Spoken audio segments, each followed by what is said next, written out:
ठरलं तर मग प्रेक्षकांनो कसला जबराट एपिसोड आपल्याला पाहायला मिळत आहे.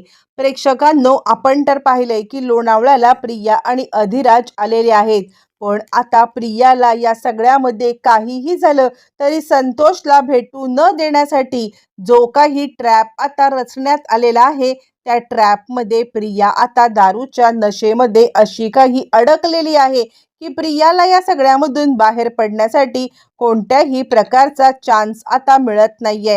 हो प्रेक्षकांनो, प्रियाला अडकवण्यासाठी अधिराज तिला आता पब मध्ये घेऊन आलेला आहे आणि याच पब मध्ये एंट्री झालेली आहे. ती म्हणजे आता इकडे आपल्या आपल्या आता अश्विनची एंट्री ही काही सहजासहजी नाहीये प्रेक्षकांनो. अश्विनला इथे आणण्यात आलेलं आहे. कोण आणणार अश्विनला इथे? तर सायली आणि अर्जुन घेऊन आलेत. कारण आता इकडे लोणावळ्याला खऱ्या अर्थाने मोठा गहजब होणार असतो. संतोष आणि प्रिया यांची भेट जर का टाळायची असेल तर मात्र आपल्याला या सगळ्यामध्ये प्रियाचं खरं भांड आता इकडे अधिराजच्या समोर इकडे आता अश्विनच्या समोर आणणं गरजेचं असतं आणि त्यासाठी रचला गेलेल्या ट्रॅप मध्ये प्रिया आता अशा पद्धतीने अडकलेली आहे प्रेक्षकांनो की आता प्रियाला इथून बाहेर पडणं सुद्धा मुश्किल होणार. नक्की काय घडणार आहे? आणि या चिडलेला अश्विन मात्र प्रियाचं सगळं खरं रूप समोर बघताच त्याच वेळेला अधिराजने महाभयंकर खुलासा करताच आता मात्र काय अश्विनला बोलावं कळत नाहीये. आणि तोपर्यंत तिकडे सायली अर्जुनने भेट घेत कशा पद्धतीने पुढचं काम केलंय सगळं पाहूया. पण प्रियाचा खरा चेहरा समोर आल्या कारणाने अश्विन आता फारच गडबडलेला आहे. नक्की कसं घडलंय, काय घडलंय सगळं इकडे आता सायली अश्विनला कॉल करते. अश्विनला सांगायला लागते, अश्विन भाऊजी, अहो तन्वी म्हणजे प्रिया कुठे आहे? यावरती अश्विन सांगायला लागतो, अगं सायली बहिणी, तुला माहित नाहीये का, तिला आता खूप मोठी हे मिळालेली आहे बँगलोरला. म्हणजे तिला या सगळ्यामध्ये बँगलोरला जायचं आहे आणि बँगलोरला तिला आता तिचं प्रेझेंटेशन द्यायचं आहे. मी खूप खुश आहे. आतापर्यंत तू सुद्धा तिला असं समजत होतीस ना की नवऱ्याच्या पैशांवरती मजा करणारी बघ. म्हणजे वेळ आली ती अल्लड होती, पण वेळ आल्यावरती ती सुधारली ना.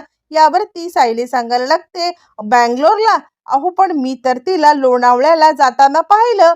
असं म्हटल्यावरती तो म्हणतो, नाही नाही सायली बहिणी, तुझा काहीतरी गैरसमज झालाय. यावरती सायली म्हणते, नाही अश्विन भाऊजी, अहो असं काय करताय, मी तिला लोणावळ्याला जाताना पाहिलेलं आहे.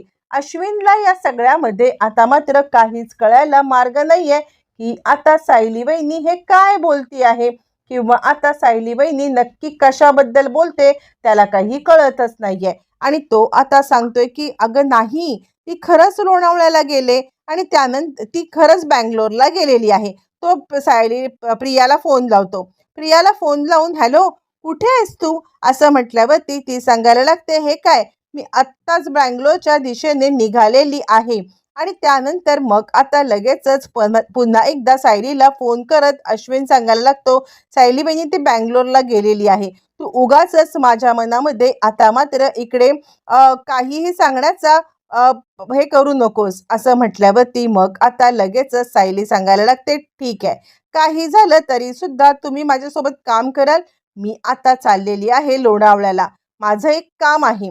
तुम्ही तन्वीला, प्रियाला अजिबात सांगू नका. अजिबात सांगू नका की या सगळ्यामध्ये काही झालं तरी सुद्धा तुम्ही लोणावळ्याला चाललात ते. आणि तुम्ही आता तिला काही बोलूच नका आणि डायरेक्ट जा. बघा, जर का मी खोटं बोलत असेल तर कदाचित मग आता तुम्हाला समजूनच जाईल. यावरती अश्विन म्हणतो, ठीक आहे, म्हणजे आता तू जर का तिच्यावरती इतका गंभीर आरोप करत आहेस ना की मला फसवून ती लोणावळ्याला कोणत्या तरी मुलासोबत चालले, हे तर मी कधीच मान्य करू शकणार नाहीये. त्यावरती सायली आता सांगायला लागते, कसं आहे ना अश्विन भाऊजी, तुम्ही आता खूप साधे भोळे आहात. तुम्हाला कळत नाहीये की ही तुमच्यासोबत किती मोठा गेम खेळती आहे. ती गेमर आहे, गेमर. आणि तरी सुद्धा तुम्ही आता जर का तिच्या जाळ्यामध्ये असे अडकत असाल तर मी आणि चैतन्य भाऊजी चाललेलो आहोत. आम्ही दोघं जण ज्या वेळेला तिकडे जाणार आणि त्याच वेळेला आता तुम्ही माझ्यासोबत चला. असं म्हटल्यावर ती लगेचच अश्विन सुद्धा आता खरं खोटं करण्यासाठी निघालाय.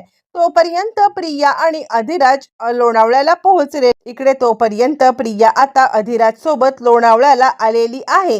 लोणावळ्याला आल्यावरती ती मात्र सांगायला लागते, खरंच मला हा एक दिवस आहे ना, हा अगदी स्वप्नवतच वाटायला लागलेला आहे. त्यावरती तो सांगतो, हे बघ आजचा दिवस मी आता तुझ्यासाठी अख्खा एक पब बुक केलेला आहे. आणि त्यावरती प्रिया विचार करते, खरंच मला जर का हा मुलगा या अर्जुन किंवा आता अश्विनच्या आधी भेटला असता तर. नाही, मला असं वाटतंय ना की हे सगळं झालं ना की आता ह्याच्यासोबतच सेटल व्हावं आणि द्यावा ह्या अश्विनला डिच्चो. काय करायचं यांच्यासोबत राहून, असं म्हणत प्रिया आता विचारच करत आहे. आणि त्यावरती लगेचच आता इकडे सांगत आहे, तो म्हणजे स्वतः आता इकडे अधिराज, की काय झालंय, तू कसला विचार इतका करत बसलेली आहेस. असं म्हटल्यावरती ती आता सांगायला लागते, काही नाही, म्हणजे मी माझ्या नशिबावरती इतकं प्राऊड करते ना. पण मी एक सांगू का, इथे माझी एक मैत्रीण राहते, मी अगदी 10 मिनिटात तिला भेटून येऊ का. यावरती अधिराज मात्र आता तिला सांगायला लागतो, नाही, आज न पब मध्ये जायचंय, आज तरी तुला मी कुठे जाऊ देणार नाहीये. आज नाही पण उद्या जर का तुला असं वाटलं की तुला कुठे जायचंय तर मात्र तू नक्की जाऊ शकतेस, मी तुला अडवणार नाही. असं म्हणत त्यांनी आता प्रियाला या सगळ्यामध्ये परवानगी दिलेली आहे.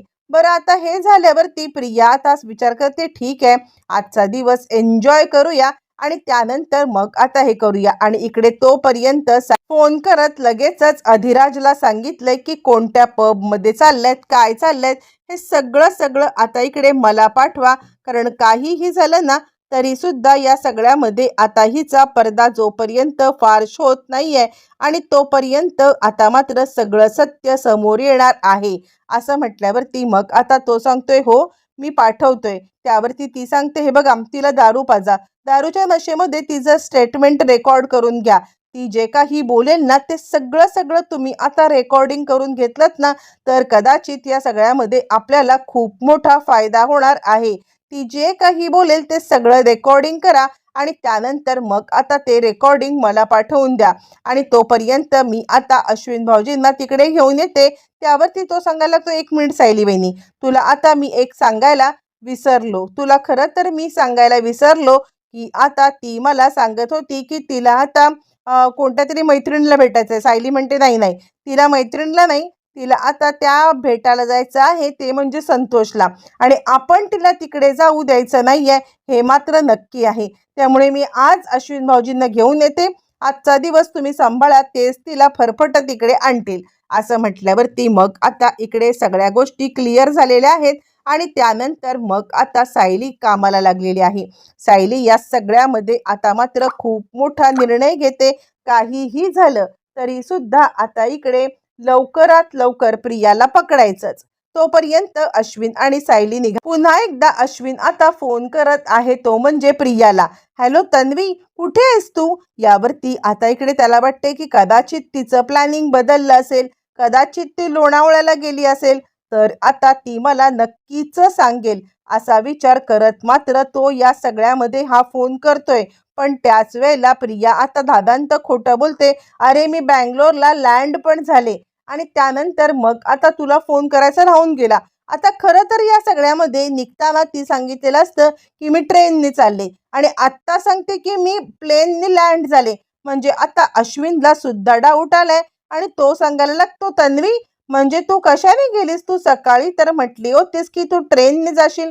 यावरती प्रिया ततपप करायला लागते. इथेच आता अश्विनने तिला रंगेहात पकडलेलं असतं. म्हणजे कुठेतरी अश्विनच्या मनामध्ये डाऊट आलेला आहे. आणि त्यानंतर मग आता अश्विन म्हणतोय, तन्वी अगं बोल की. यावरती प्रिया सांगायला लागते, अरे अश्विन असं काय करतोयस, अरे म्हणजे मी जाणार होते ट्रेननीच, पण त्याच वेळेला मला आता सांगण्यात आलं की आपली फ्लाईट बुक आहे. अश्विनला हे काही पटत नाहीये, कारण आता अचानकपणे ही बँगलोरला फ्लाईटने जाणार, तिकिटांचं कसं काय, काय कसं काय, नक्कीच काहीतरी सायली वहिनी बोलते याच्यामध्ये तथ्य आहे. ही गोष्ट ज्या वेळेला त्याच्या आता लक्षात आलेली आहे आणि त्यावेळेला मात्र आता ताबडतोब ताबडतोब अश्विन आता लोणावळ्याच्या दिशेने प्रस्थान करतोय. तोपर्यंत लोणावळ्याला इन्स्पेक्टर साहेब आलेले आहेत आणि इन्स्पेक्टर साहेबांनी आता मात्र म्हणजे आपले सावंत इन्स्पेक्टर साहेब त्यांनी आता इकडे इन्चार्जची लोणावळ्याच्या इन्चार्जची भेट घेतलेली आहे.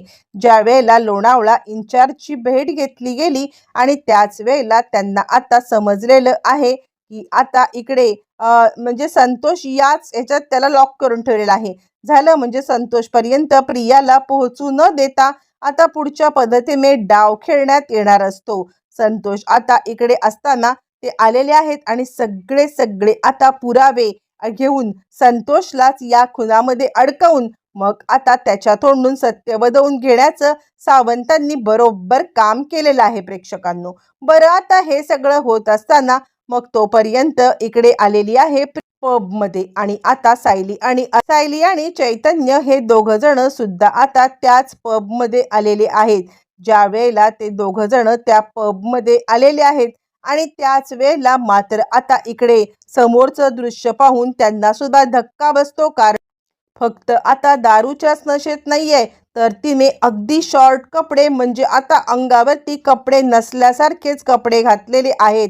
आणि या सगळ्यामध्ये आता मात्र अश्विन हे सगळं पाहतोय. अश्विनला खूप मोठा धक्का बसलाय आणि अश्विनला आपल्यासमोर जे काही चाललंय ते खरं की खोटं या सगळ्याचा मात्र आता इकडे धक्का बसलेला आहे. अश्विन समोरचं दृश्य पाहत बसलाय आणि त्याच वेळेला मात्र आता इकडे अश्विन समोर आलाय.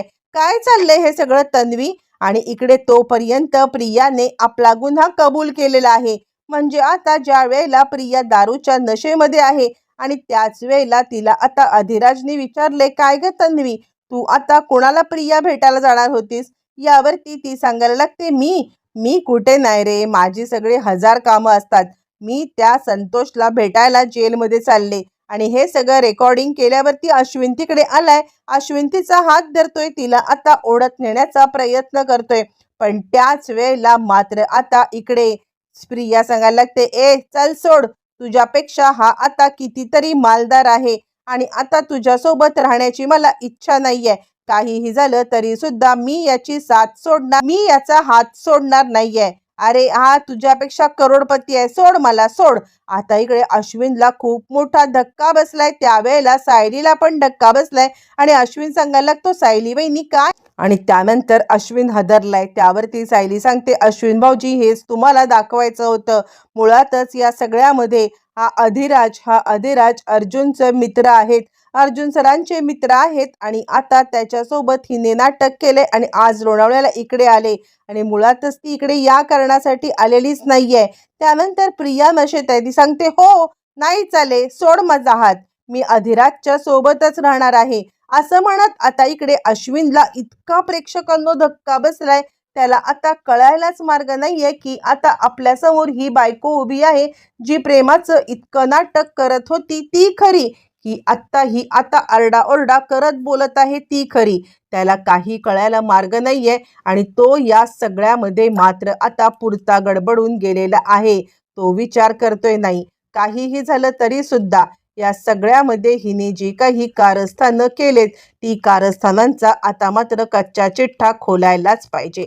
इकडे तोपर्यंत आता मात्र चैतन्य आणि आता सायली हे दोघं जण अश्विनचे डोळे उघडून आता संतोषला भेटायला जाणार. पण अश्विन प्रियाला घेऊन तिकडून निघालेला आहे आणि त्यानंतर खऱ्या अर्थाने प्रियाची सगळी कारस्थानं उघडकीला आलेली आहेत.